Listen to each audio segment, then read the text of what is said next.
and TV show recaps. We review and read them too, as long as they're Black, Brian and Lamar hosting the show.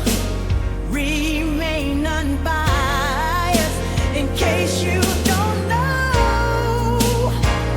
Now you know. There's nothing but competition. It's out to the imagination. If you don't know, now you know. Disclaimer: no matter if we liked your movie, liked your show, or hated the show, or hated your movie, doesn't matter. We respect you, shout outs to you, and we support you. And we try to get everybody else to support you like we support you. Black on Black Prime, we stand on what we say, though. And just like always, if you didn't ask for our opinion, we didn't ask you to listen to it. So, sorry. Click and turn it off.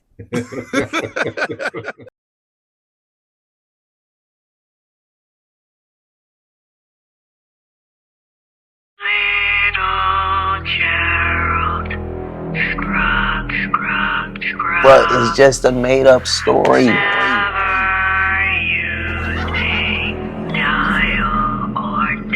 Who's just trying to scare you? You know how it is when black people scare other black people. Wash your face, just watch your eyes, 'cause you'll be witching, you would die.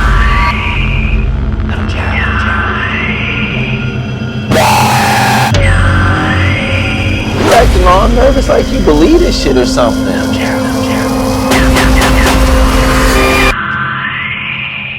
I heard the story, and I do believe it.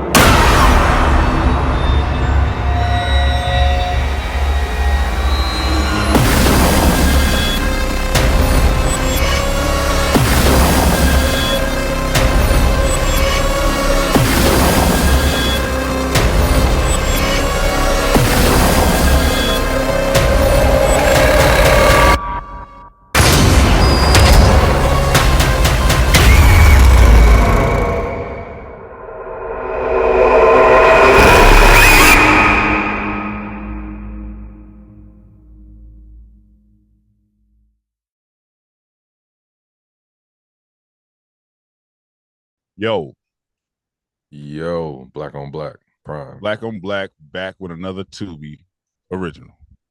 Man, Tubi ain't gonna die, bro. Mm-mm. Tubi be dropping flames. And then Tubi be floating. Tubi let bullshit happen and then be like, but check this one out, though. Right when you about to get off the bus, they be like, but hold on, though. Like, they can check out this verse. I ain't seen this one yet. Yeah. They keep hitting us with that. So they did that again on this movie called The Killer Beat. Killer Beat. Starring Chris Brown. I don't know what the main girl's name is. This nigga said Chris. To my little mama. Yeah. Oh, little mama's doppelganger. Yeah. What's her name? Could be Simone. B. Simone. As far as main actors, as far as known actors, I think that's about it, right? As far as we know, the people that we know are B. Simone. What's Chris Brown's real name? You talking about bro that played the rapper in the beginning? Yeah. Terrell. He spells Terrell super different than I've ever seen it spelled before. Terrell Hill. It's T-E-R-A-Y-L-E. God damn. Yeah, man. Being different is crazy. Being all the way different. He's a good actor, though. Everything I've seen him in, he's been good in. Like, he be committing the roles. Yeah, and the girl that played Trinity, little mama, she's been in stuff, too. I've seen she was in Everything Is Both. As what? Daisha? Oh, wait, Everything Is Both. I'm thinking Everything Everywhere All at Once. Everything Is Both. She was the main girl? Yeah. I feel like that was her. Yeah. I didn't even trip. Let me see. Everything Is Both with Jason Mitchell. And yeah, that was her. Oh, wow. Her real name is Stakia Lynn Washington. That's crazy. I didn't even trip. Everything Both Part 2 is not coming out. It is, man. I'm gonna holler at your Quavers, man. I'm gonna message him. Hey, man, you dropping Man, and he said he was gonna punch me in my nose. He did. He wanted to fade. He wanted to fade. He was like, man. This one, Killer Beat, was directed by Michael Pick. I know that shit don't say Pickaninny. Michael Pinkney. I said that. I was about to say that hella wrong. It was like Michael Pickaninny. It says Michael A. What? Pink. It's Pinkney. Pinkney. Oh no, I'm sorry, Pinkney. Pinkney, yeah. Pinkney or Pinkney. Pinkney. Yeah. So this movie's about so it's weird because when I first started watching this movie and the shit that was happening, I was thinking of some like sci-fi or some magical shit, like Leprechaun type shit. That was the energy I was getting. But by the end of the movie, that's not what it was. Yeah. By looking at the cover, right? Like when I first saw the cover, I would have never clicked on it. I'm gonna keep it real with you. And you recommended this movie is why I even watched it. You know what I mean? I'm glad I did. It wasn't as bad as like the cover art just looks very like it looked, and I don't mean like Bring It On or some shit. Or Step Up 6. It didn't look like it was gonna be serious, is what I really Yeah. Like it was gonna be like, oh man, they just about to be playing around. But you know, it's a cool little story. Starts off with a young girl that is trying to get on, and every rapper has been in this situation before. You have a homie that wants it as bad as you do because he want to be the person that came up with you or whatever. So it's like y'all somewhere, and it'd be like, hey man, what's the name gonna be over here? You need to get that man your demo. I used to hate it. Somebody's but it's like, yeah. But sometimes you need that. He's like a real supporter. Like he ain't the one that just like don't want to do no work, and then you be like, I got a show over here. Like, oh, I want to go, or I want to go. He more so pushing her. Bro was really the reason why she got anything like in this movie or whatever. Even though it was annoying, and I, as a former person that used to rap, like I used to be really upset when somebody would do that to me. Like, anytime we somewhere, somebody be just like, anybody know how to rap? And he was just like, right here. Hey man, you never know, man. Hey, give bro your demo. I'm like, man, I'm about to walk up to this man, he with his family, and give him his demo. I'm about to be that person. You know what I mean? I remember I walked up on Big Boy. Big Boy is a radio host in LA if y'all watch him somewhere else. And I was by myself at this point. I'm just sitting there just like, I know if I tell my boy I ran into Big Boy, he'll be like, on your ass. Did you talk to him? Did you give him? Did you? Hey man, like what? So I was like, I saw Big Boy and Fuzzy in this Chinese food restaurant. And I walked up to him. I was like, hey, Big Boy, what's going on, man? He was like, I think he was like mad. He was like, he did one of these on me or whatever. I'm just like, God damn. He was like, no, I'm just playing with you, man. But when he first did that, I was about to cry. I was like, God damn it. But I felt good after I was, you know what I mean? I talked to him, sent him, gave him the demo. Nothing ever happened, but gave him the demo or whatever. And I felt good to tell my boy, like, hey, nigga, rolled up on Big Boy, whatever. Anyway, so this movie is about her, you know what I mean? She has a favorite artist named Young Reckless.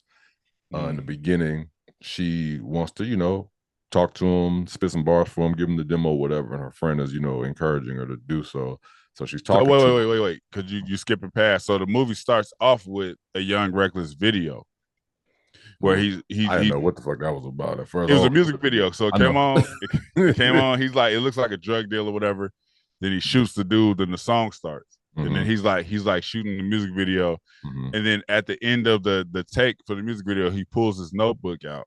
And he's looking at the notebook. This is why I said it must have been magical or something. Because it was like when they pulled it out, they played like this sound, and then he's like looking in the notebook, kind of like and I don't know why he was doing chime sound. Yeah, you had a music video. I don't know why you're looking through his notebook, but he's looking through the notebook, the like you said, the chime sound, and then he gets like a text message like you ready for part 2? I'm watching you. You about to die. Some shit like that. Like he's getting threats to a text message, so it's making him paranoid.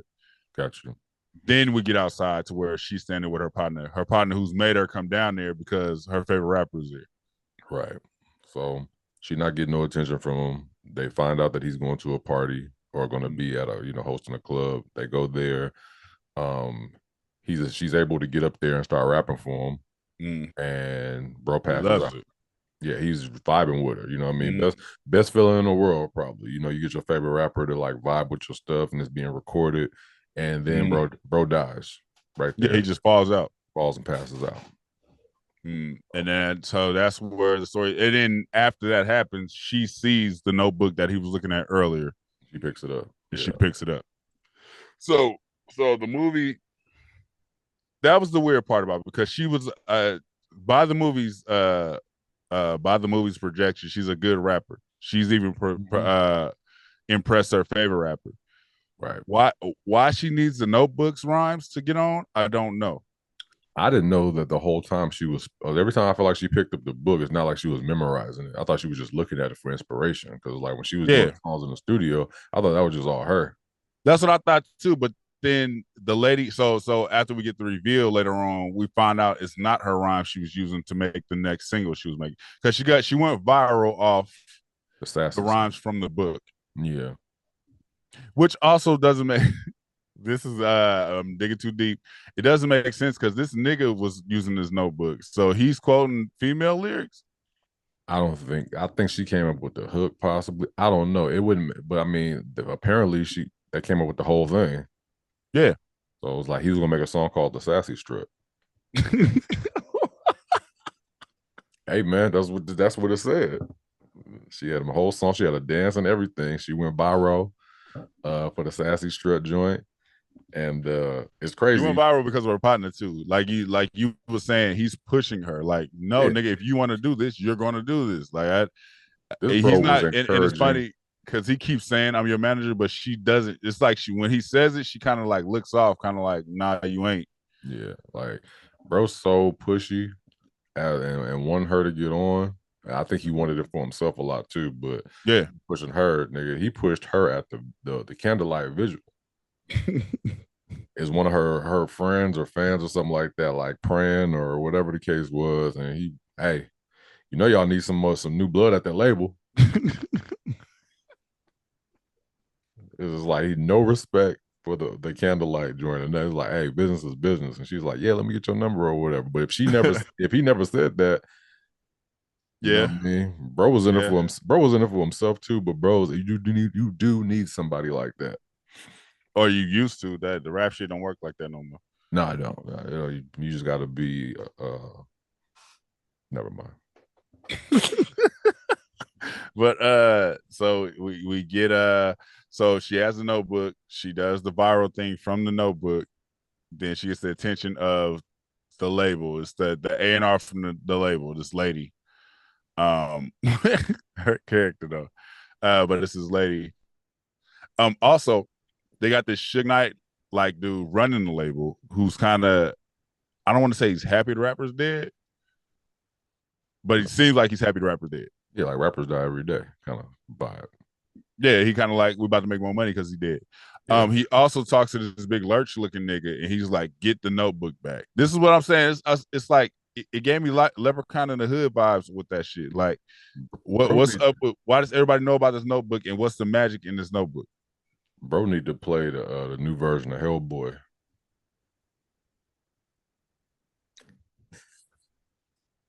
When I see him, bro, I was just like, he don't look real. Like he look like a monster.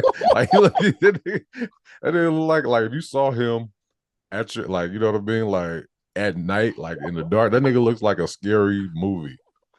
He looked like he would play a cold villain, no mask, no makeup, nothing, just sitting there in the dark, like.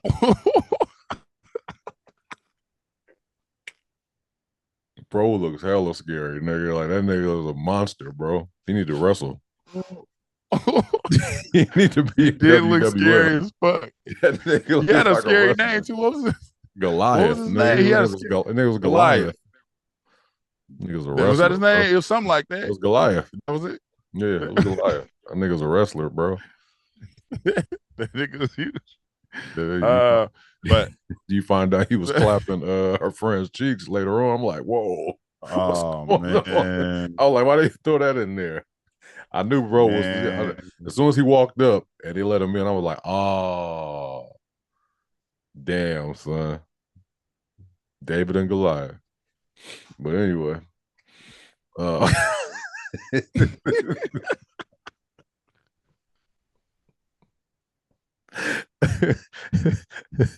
as the story continues.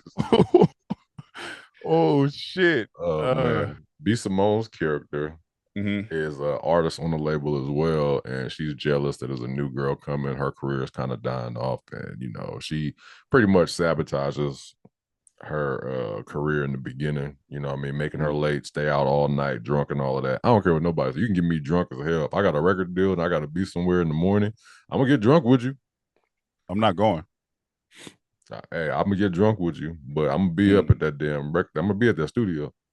I'm not going. Like it's like she gave her the hate off top. So for sure.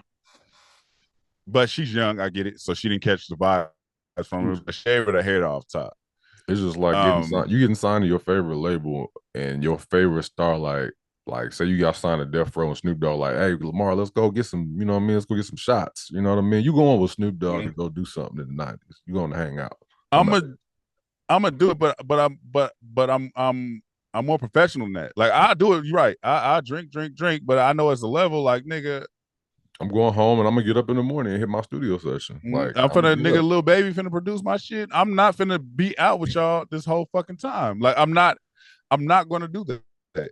I know my opportunity. I've been working hard for this shit. Yeah, I'm saying I'm gonna wake my black. I'm gonna have 17 alarms going off in the morning. I'm gonna be sick. I don't care what it is. I'm gonna make it to the studio. Yeah, I'm going regardless. Yeah. But so her plan is because B. Simone is in the middle of contract negotiations, and she knows that the other main artist just died. So she like, y'all need me, but they kind of like, we don't want to give you no more money. They kind of treating her like a record label would try to do. Like, we're getting over on you. Like, we're not. She's like, I want my masters back, right? And she was asking for more money. Yeah, and they was like, man, hell no. Dude was like, no, we ain't doing that. And she kind of like, well, nigga, y'all got no choice. Then she find out they got a new girl that's supposed to be the new hottest shit. Now she's jealous. Right. So throughout the story, this girl, you see this girl's come up, she's going through all the steps, and now she's starting to get threatening messages like Reckless was, feeling like somebody's following her. All of the shit that he was doing before he died. Right. Everything that was happening to Reckless in the beginning is happening to her. And that's kind of like how the story starts, to feel like as after a while you start to realize, I'm sure you picked it up really early, because if I picked it up early, I know you picked it up early, who ended up being the person that was doing all. I didn't know why. But I was just it was in a goofy way though. It was I knew exactly who it was. I was just like, all right, this girl that's just here, and she been kind of around the studio, and then she finally asked the people like, hey, how about I started being an artist or whatever. And he was like, bitch, no, you were right. You ain't got the look. And I was like, the reason, okay, so the reason why I say this in a goofy way, because imagine the singer Vanessa Williams coming up to you and saying, I want to be a rapper. You'll be like, kind of like, nigga, why? Like, you don't have nobody's gonna take you serious as a rapper, right? So it's like I got, even though the dude was an asshole record executive, whatever, I get what he's saying. Like, you don't have that. I don't give a fuck how much fire you wrote in that notebook. You don't have it. Like, you yourself don't have the lick for that. Yeah, it's not gonna work. Nobody's gonna take you serious. Especially so they'll take you. I ain't gonna say to take you serious for that, but what was written in that notebook was all ratchet shit. This woman looked elegant. It looked like she don't even listen to ratchet shit. Like she didn't fit the character. So it's like, we get it. She probably could have pulled it off if she would have had that, like those cornrows she had at the end. Probably showed her body a little bit, like, you know what I mean, like most of the rappers do or whatever. She probably would have got on, but the fact that she was dressed like a businesswoman, ain't nobody looking at you like no rapper. Give me one rapper past the year 2000 that looks elegant and could pull off some ratchet shit. Like, what? Think about a ratchet rapper, female rapper that could pull off elegant, the look. Pull off elegant, a rapper right now, like a ratchet rapper right now. None. That's what I'm saying. This ain't the 90s, so she wouldn't be able. Them braids, she would just look like she's trying. You remember Alicia Keys in the Thug I Want to Rock You video with Eve? How she kept doing her hand like this because she thought it made her look tough. That shit didn't work. You look crazy. But that's because we know Alicia Keys. It was more. We know this lady too. It's the same shit. I think if you don't know it and they come out, you could make anybody look ratchet, or there's a ratchet costume. But who's gonna pull it? Who's gonna believe it? I mean, if you don't know the person, you couldn't even judge them. Like if you never saw Megan Thee Stallion, right? Like you just never saw her before. She just, she had a business suit on. She didn't have the long weave and the makeup and nothing like that. She was just a regular businesswoman. You wouldn't think she was ratchet because you didn't know her. You saw her ratchet. So it's like, of course she can't go back to elegant. She can't do it. Okay, I get what you're saying. That makes sense. It's all in the first look, first presentation. Yeah, first impression. You showed me ratchet one time, you ratchet. Yeah. Yeah, I get it. That makes sense. But so we get that scene where she's basically asking for a record deal. And the dude's kind of like, nah, you don't got it. Yeah. And then we're not supposed to take nothing from that, I guess. But everybody was like, okay, we get it. We know who's killing. But it's still, I'm like, is she possessed? Does she have magic in this notebook? They kept that every time they show this notebook, there's like a magical sound. It's like, yeah, it's like, what's up with this notebook? And then we find out it's just her notebook and the lyrics were stolen. But it's like, well, what's the sounds and the shit about? Yeah, the notebook is special. We need you to pay attention to the notebook. That's all sound effects do anyway. Like they just, make you pay attention to what's going on the screen at that very moment. Like, but still, man, I ain't like that shit. I understand. It did sound very like Leprechaun-y. And this movie kind of had the vibe of like, it's a thriller, but it's kind of it's like a goofy thriller. I feel like there's goofy thrillers and then there's regular thrillers. Because goofy thrillers is always like it's either fat man or woman. You know what I mean? It's just like they eating or something like that. What was that? You know what I mean? Just like hella goofy. Like, come on, man, it's not even scary no more, man. Like y'all messed it up. Like, man, get some regular. The refrigerator light be on. They be eating chicken in there. Like, when they die, got food all on their cheek. It's like, man, I would have took this movie seriously, but I can't no more. That vibe was definitely there through this movie. So, so we get the building of the relationship to the label. Like you said, that the Goliath dude is looking for the notebook the whole movie.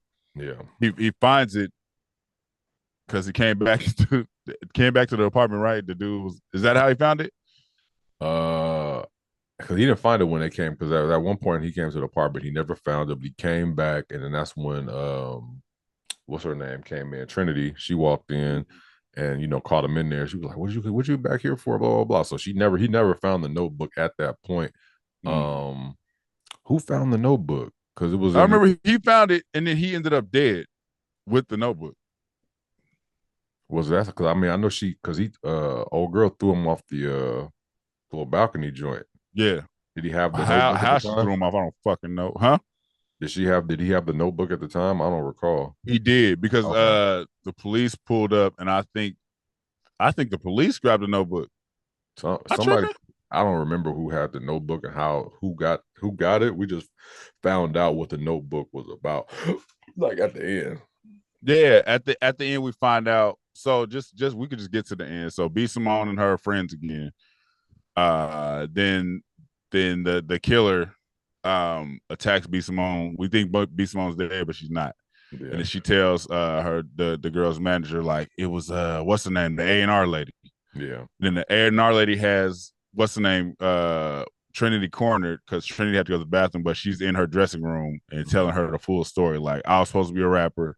I gave my lyrics to Reckless. He thought my lyrics was dope, but then he ended up just stealing my notebook. So this whole time it's been her rap notebook. All these hits been pouring out of this rap notebook. But she I guess her thing is, if I kill every rapper on the label, they have no choice but to fuck with me. Stupid. The dumb as fuck. So she tries to kill B. Simone. We think B. Simone's dead, but she's not really. She tells dude the story. Then she tries to kill Trinity. Trinity ends up fighting her because her manager comes in, right? So they end up fighting. Yeah. Knockout scene. Years pass. Years pass, right? Mm-hmm. Years pass. Trinity's dropping her new single because her other one went platinum or something like that. So she's on, basically. She's on. She's the rapper of the label.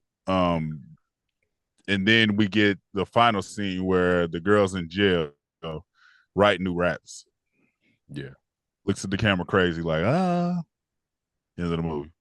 Game over. Killer beat. Killer beat. Like I said, overall, it was a cool movie. To me, it's a nice different idea. I rocked with it only because it was like, I don't know, I think like rap movies, that's just, I like rap movies or whatever, and I think that played a big part into me feeling it, and it wasn't like a movie that I'm just like, man, it's too stupid to watch. I think it was a good story for the most part or whatever. Like I got who the killer was, but that don't mean it wasn't good. Sometimes you know who the killer was in movies that in the theater like right away. But yeah. It's like the reveal didn't ruin nothing. It's still, I appreciate new ideas for making movies. It was a fresh idea, a fresh spin on making a movie, and it's kind of proven like a ghostwriter can make you a hit, but only that ghostwriter can make it. I mean, only person singing it can make it a hit. The ghostwriter probably ain't good enough to make it a hit. So we get niggas trying to get exposed. Like, I really wrote that for him. Like, well, then you do it. Like, how come it don't sound as good when you do it? Yeah, I did like the story. It was like, you know, the Drake thing or whatever, right? Like people on Drake's head because he had a ghostwriter or whatever. But it's like the person that probably is the ghostwriter don't look like a rapper. It's just like, if I could ghostwrite for somebody, I would. Straight up. If I get paid for it. You know what I mean? It's like, at this point, I'm not trying to be a rapper. So if you want me to write for you, I will. I ain't gonna say nothing. I ain't gonna say goddamn thing. Give me my money. As long as that check hit, give me my money. That's it. I ain't gonna find no reference tracks or nothing from me. You ready to rate this? Yeah. Okay, I give this movie right, and a right. Yeah. I'm gonna give this movie a right. It's a cool movie, man. Cool movie on Tubi. Check it out. You don't have to like rap to watch the movie. It's just it's a very interesting movie overall. That helps. It helps what, like, to like rap? Yeah. I mean, if the story was about R&B singing, you think it would hit the same? Yeah, I think it would. I think it would be the same thing. I mean, it's just like, right. So I mean, if a person that like if this movie was like a story, I mean, I guess we're a little bit different too, but I guess a hip hop movie won't cross the paths of people that don't listen to hip hop all the time or are not into I get what you're saying. It could be off-putting. Like, I don't listen to this shit. I don't care about the story. I don't care about. It's like right there at that point. Like, I don't give a fuck about none of this. Right, because I was gonna say like, oh, if this was a rock movie, I wouldn't watch it, but I probably would have. Yeah, yes. It was about because I listen to a lot of different stuff anyway. So right, because I wouldn't even say I would listen to these songs if they was real songs. I wouldn't. It ain't my type of music, but it's the story overall was just dope. Yeah, we've seen so many stories about artists coming up or whatever, and it's like always like those stories anyway. So. It is what it is, man. Like, share, subscribe, talk to us. We talk back wherever. If you're there, let us know below how y'all felt the movie. Go watch it on Tubi. It is called The Killer Beats. Peace. Thank you for watching. Subscribe to our YouTube and Spotify and follow us on IG and TikTok.